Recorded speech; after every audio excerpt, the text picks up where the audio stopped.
Come along with me as we read some things.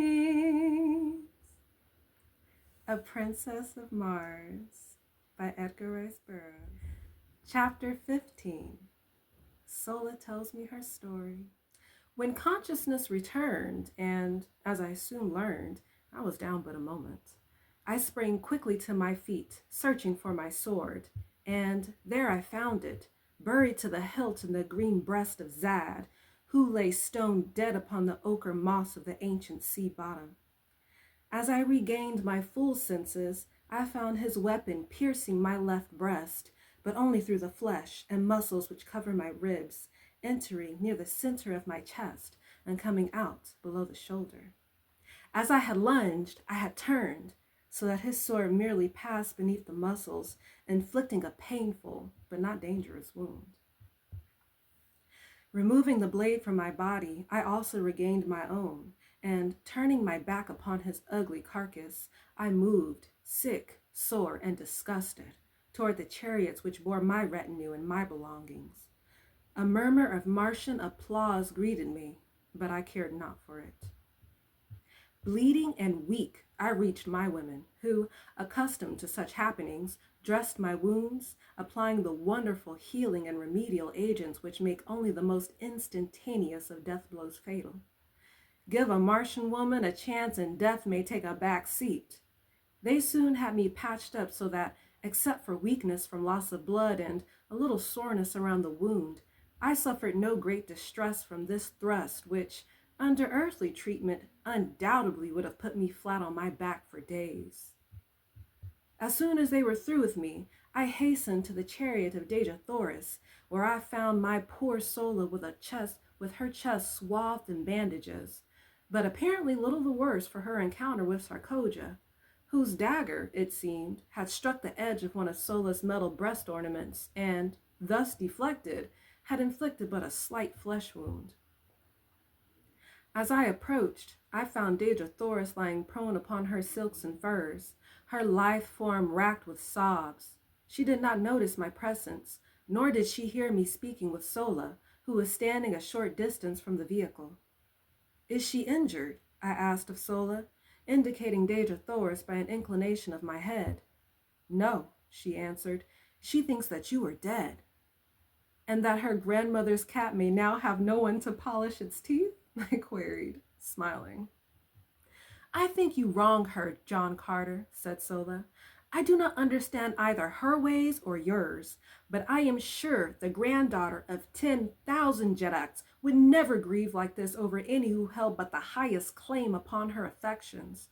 They are a proud race, but they are just, as are all Barsoomians, and you must have hurt or wronged her grievously that she will not admit your existence living, though she mourns you dead." "Tears are a strange sight upon Barsoom," she continued, "and so it is difficult for me to interpret them. I have seen but two people weep in all my life, other than Dejah Thoris. One wept from sorrow, the other from baffled rage. The first was my mother, years ago before they killed her. The other was Sarkoja, when they dragged her from me today." "Your mother?" I exclaimed. "But, Sola, you could not have known your mother, child." "But I did, and my father also," she added. "If you would like to hear the strange and un-Barsoomian story, come to the chariot tonight, John Carter, and I will tell you that of which I have never spoken in all my life before. And now the signal has been given to resume the march. You must go." "I will come tonight, Sola," I promised. "Be sure to tell Dejah Thoris I am alive and well. I shall not force myself upon her, and be sure that you do not let her know I saw her tears. If she would speak with me, I but await her command." Sola mounted the chariot, which was swinging into its place in line, and I hastened to my waiting folk and galloped to my station beside Tars Tarkas at the rear of the column. We made a most imposing and awe-inspiring spectacle as we strung out across the yellow landscape. The 250 ornate and brightly colored chariots, preceded by an advance guard of some 200 mounted warriors and chieftains riding 5 abreast and 100 yards apart, and followed by a like number in the same formation, with a score or more of flankers on either side. The 50 extra mastodons, or heavy draught animals, known as zitidars, and the 500 or 600 extra thoats of the warriors running loose within the hollow square formed by the surrounding warriors. The gleaming metal and jewels of the gorgeous ornaments of the men and women, duplicated in the trappings of the zitidars and thoats, and interspersed with the flashing colors of magnificent silks and furs and feathers, lent a barbaric splendor to the caravan, which would have turned an East Indian potentate green with envy.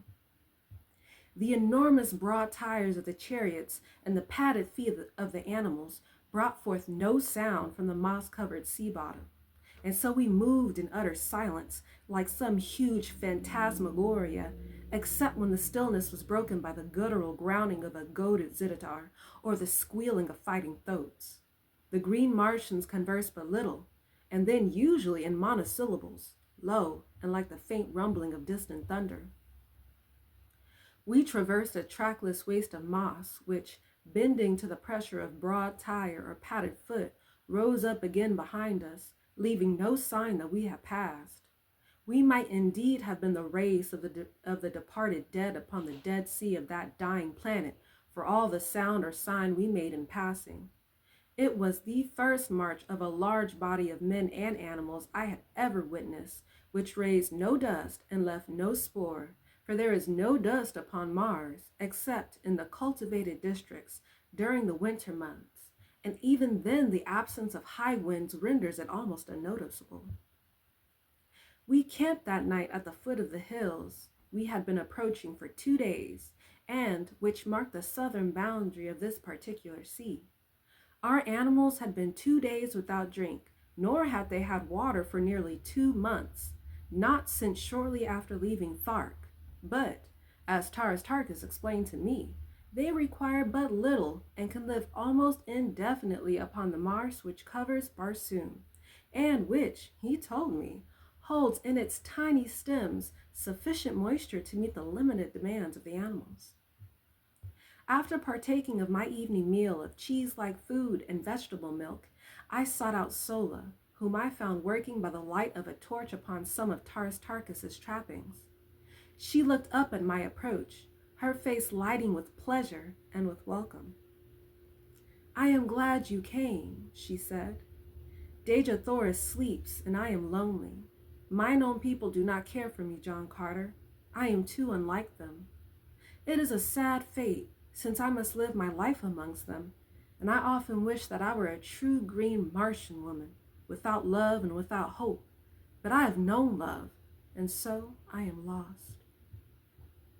I promised to tell you my story, or rather, the story of my parents. From what I have learned of you and the ways of your people, I am sure that the tale will not seem strange to you. But among green Martians, it has no parallel within the memory of the oldest living Thark, nor do our legends hold many similar tales. My mother was rather small, in fact, too small to be allowed the responsibilities of maternity, as our chieftains breed principally for size.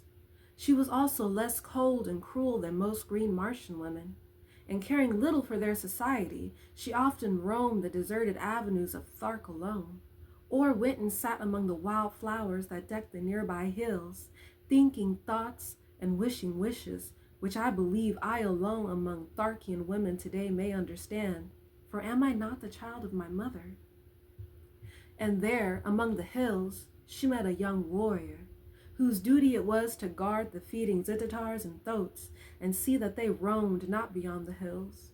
They spoke at first only of such things as interest a community of Tharks, but gradually, as they came to meet more often, and, as was now quite evident to both, no longer by chance, they talked about themselves, their likes, their ambitions, and their hopes. She trusted him, and told him of the awful repugnance she felt for the cruelties of their kind, for the hideous, loveless lives they must ever lead. And then she waited for the storm of denunciation to break from his cold, hard lips. But instead, he took her in his arms and kissed her. They kept their love a secret for 6 long years. She, my mother, was of the retinue of the great Talhajas, while her lover was a simple warrior wearing only his own metal. Had their defection from the traditions of the Tharks been discovered, both would have paid the penalty in the great arena before Talhajas and the assembled hordes. The egg from which I came was hidden beneath a great glass vessel upon the highest and most inaccessible of the partially ruined towers of ancient Thark. Once each year, my mother visited it for the 5 long years it lay there in the process of incubation. She dared not come oftener, for in the mighty guilt of her conscience, she feared that her every mood was watched. During this period, my father gained great distinction as a warrior and had taken the medal from several chieftains. His love for my mother had never diminished, and his own ambition in life was to reach a point where he might wrest the medal from Talhajas himself, and thus, as ruler of the Tharks, be free to claim her as his own, as well as, by the might of his power, protect the child which otherwise would be quickly dispatched should the truth become known. It was a wild dream, that of wresting the medal from Talhajas in 5 short years, but his advance was rapid, and he soon stood high in the councils of Thark. But one day, the chance was lost forever, in so far as it could come in time to save his loved ones, for he was ordered away upon a long expedition to the ice-clad south to make war upon the natives there and despoil them of their furs, for such is the manner of the green Barsoomian. He does not labor for what he can wrest in battle from others. He was gone for 4 years, and when he returned, all had been over for 3. For about a year after his departure, and shortly before the time for the return of an expedition which had gone forth to fetch the fruits of a community incubator, the egg had hatched. Thereafter, my mother continued to keep me in the old tower, visiting me nightly and lavishing upon me the love the community life would have robbed us both of. She hoped, upon the return of the expedition from the incubator, to mix me with the other young assigned to the quarters of Talhajas, and thus escape the fate which would surely follow discovery of her sin against the ancient traditions of the green men. She taught me rapidly the language and customs of my kind, and one night she told me the story I have told to you up to this point, impressing upon me the necessity for absolute secrecy and the great caution I must exercise after she had placed me with the other young Tharks to permit no one to guess that I was further advanced in education than they, nor by any sign to divulge in the presence of others my affection for her or my knowledge of my parentage. And then, drawing me close to her, she whispered in my ear the name of my father. And then a light flashed out upon the darkness of the tower chamber, and there stood Sarkoja, her gleaming, baleful eyes fixed in a frenzy of loathing and contempt upon my mother. The torrent of hatred and abuse she poured out upon her turned my young heart cold in terror. That she had heard the entire story was apparent, and that she had suspected something wrong from my mother's long nightly absences from her quarters accounted for her presence there on that fateful night. One thing she had not heard, nor did she know, the whispered name of my father. This was apparent from her repeated demands upon my mother to disclose the name of her partner in sin, but no amount of abuse or threats could wring this from her. And to save me from needless torture, she lied. For she told Sarkoja that she alone knew, nor would she even tell her child. With final imprecations, Sarkoja hastened away to Talhajas to report her discovery. And while she was gone, my mother wrapped me in the silks and furs of her night coverings, so that I was scarcely noticeable, descended to the streets, and ran wildly away toward the outskirts of the city, in the direction which led to the far south, out toward the man whose protection she might not claim, but on whose face she wished to look once more before she died. As we neared the city's southern extremity, a sound came to us from across the mossy flat, from the direction of the only path through the hills which led to the gates, the path by which caravans from either north or south, or east or west would enter the city. The sounds we heard were the squealing of thoats and the grumbling of zitadars, with the occasional clank of arms, which announced the approach of a body of warriors. The thought uppermost in her mind was that it was my father returned from his expedition, but the cunning of the Thark held her from headlong and precipitate flight to greet him. Retreating into the shadows of a doorway, she awaited the coming of the cavalcade, which shortly entered the avenue, breaking its formation and thronging the thoroughfare from wall to wall. As the head of the procession passed us, the lesser moon swung clear of the overhanging roofs and lit up the scene with all the brilliancy of her wondrous light. My mother shrank further back into the friendly shadows, but from her hiding place, she saw that the expedition was not that of my father, but the returning caravan bearing the young Tharks. Instantly, her plan was formed, and as a great chariot swung close to our hiding place, she slipped stealthily in upon the trailing tailboard, crouching low in the shadow of the high side, straining me to her bosom in a frenzy of love. She knew what I did not, that never again after that night would she hold me to her breast, nor was it likely we would ever look upon each other's face again. In the confusion of the plaza, she mixed me with the other children, whose guardians, during the journey, were now free to relinquish their responsibility. We were herded together into a great room, fed by women who had not accompanied the expedition, and the next day we were parceled out among the retinues of the chieftains. I never saw my mother after that night. She was imprisoned by Talhages, and every effort, including the most horrible and shameful torture, was brought to bear upon her to wring from her lips the name of my father.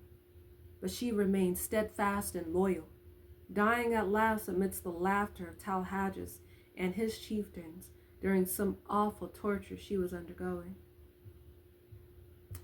I learned afterwards that she told them that she had killed me to save me from a like fate at their hands, and that she had thrown my body to the white apes.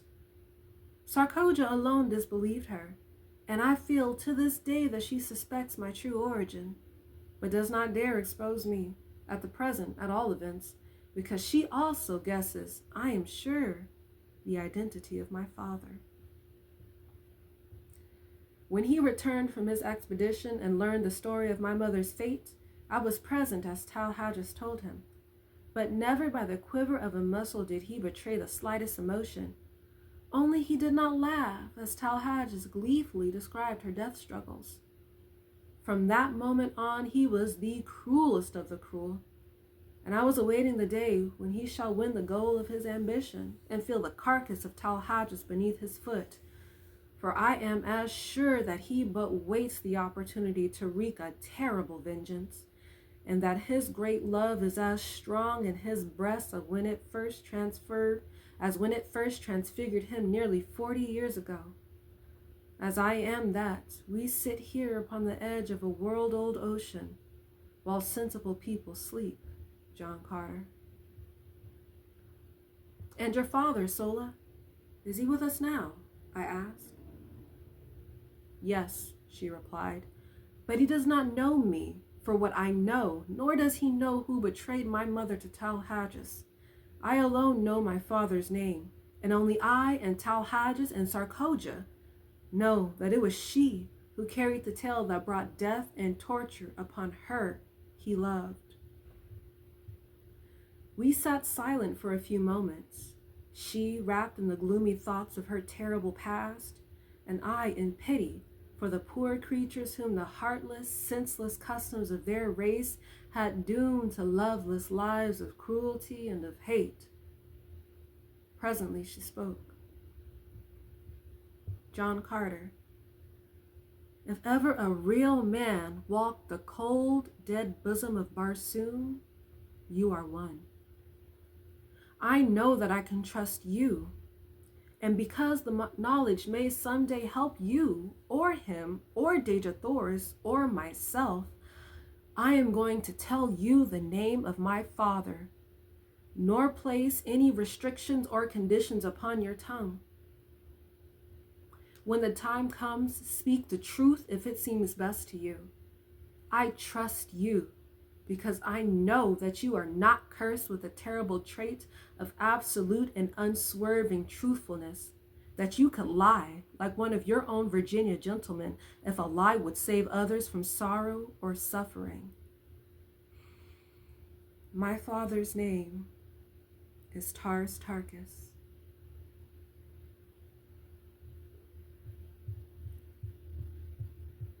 So ends chapter 15. Sola tells me her story. A Princess of Mars by Edgar Rice Burroughs.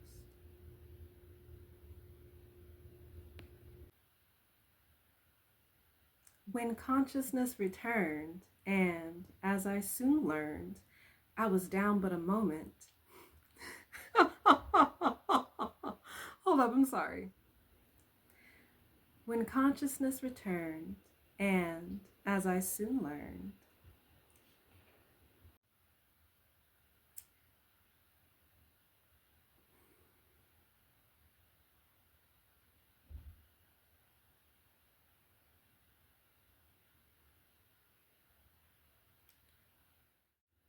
Chapter 15. Sola tells me her story. Chapter 15. Sola tells me her story. Chapter 15. Sola tells me her story.